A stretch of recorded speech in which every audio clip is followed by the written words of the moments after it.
Hello, I'm Jagannath, and you're watching The Natural Farmer.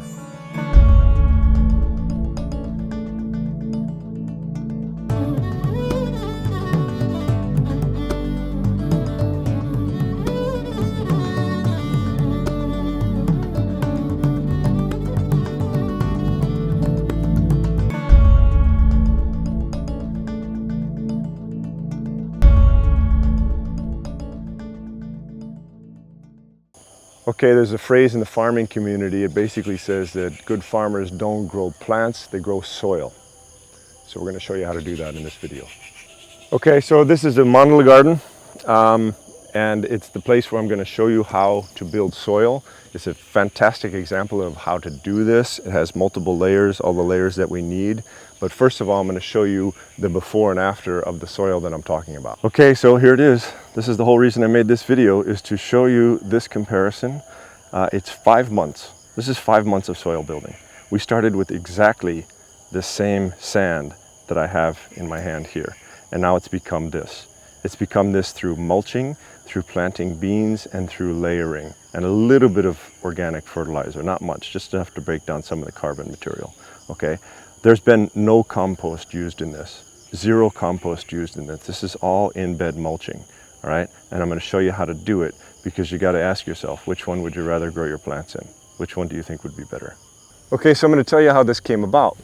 Last night I was in the garden, I was working away, and a guy came who was fishing over at our pond here, and he asked me for a worm. Do you have a worm? And I thought about it for a second, and I thought, well, maybe I do have a worm. Worms are hard to come by in the tropics, okay? They're not as naturally occurring as they are in temperate environments, in Europe or in America or even here in India. So I came over to the garden bed, and I basically dug 2 hands down into the garden bed, and right on top was a big fat worm. So he took the worm and he went and did his fishing. And it got me thinking. I started looking at the soil, because I hadn't been to this mandala in a little while. And I thought, my God, the soil in this mandala has been building and building and building. What's the key to that? Because I've been trying to build soil all over this garden.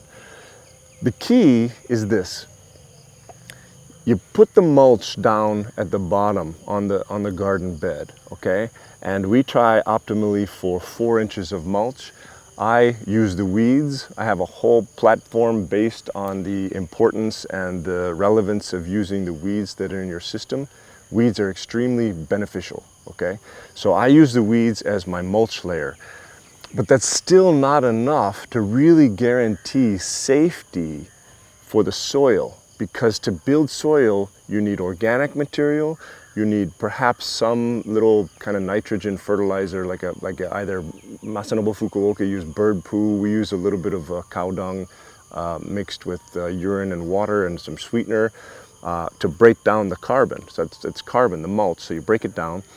Then you're going to need some moisture, and then what I'm finding the most important element is actually the darkness. Okay, because if you don't have darkness, that microbiology is not going to feel at home. It's not going to be there, and it's not going to be as happy as it would be with the darkness. All right, and then the 5th thing that I'm discovering that you need is you always need a root in the ground.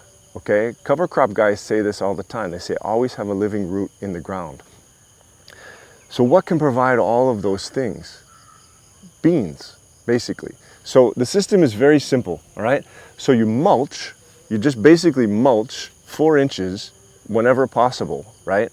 Then plant the new plant in a bird's nest little opening, right? You can germinate it in a bigger opening from pots, as you like. I just plant directly in the bed, okay? When the bigger plant has reached a height of about 1 foot, so meaning it's well established and it's on its way and it's going to outcompete anything else you put in the bed, go ahead and plant some beans, all right? That's exactly what I did here, okay? This is an okra plant that was already up and running. This is aubergine. I got basically a mix of okra and aubergine all throughout this garden, and I had some basil in there as well. Then I went ahead and planted some beans. All right, what happens is these guys are the top canopy, then you have the second canopy, then you have the beans that come in, all right? And they shade out the ground.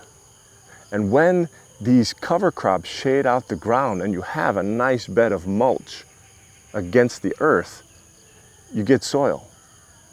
It's not rocket science. It's very simple, but it's taken me some time to figure out these different layers in this particular environment. And I'm very happy about it because I also get nitrogen put in the ground by the beans, and I also get a yield from the beans.